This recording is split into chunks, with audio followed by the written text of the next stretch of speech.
রাজধানীর বনানীতে বহুল আলোচিত দুই ছাত্রীর সম্ভ্রমহানির মামলার আসামি সাফাত আহমেদ ও তার বন্ধু সাদমান সাকিব 5 দিন ধরে ঢাকা কেন্দ্রীয় কারাগারে আছেন বেশ আয়েশেই।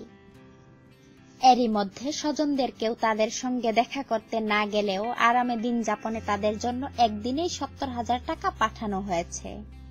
নিরাপদ দূরত্বে থেকে সাফাতের বাবা আপন জুয়েলার্সের মালিক দিলদার আহমেদ তার কারাবন্দী ছেলের হাত খরচের জন্য শনিবার এ টাকা প্রিজনার্স ক্যাশে জমা করে দেন লোক মারফত।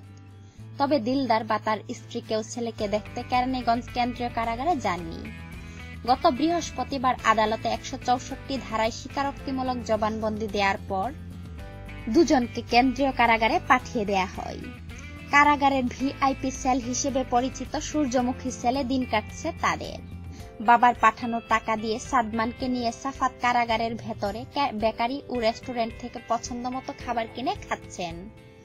কারাগারের জ্যেষ্ঠ এক কর্মকর্তা এসব তথ্য নিশ্চিত করেছেন।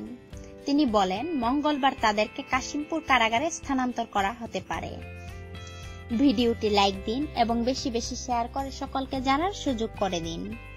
আর এমন অজানা আরো তথ্য জানতে এখনই সাবস্ক্রাইব করুন আমাদের চ্যানেলটিকে।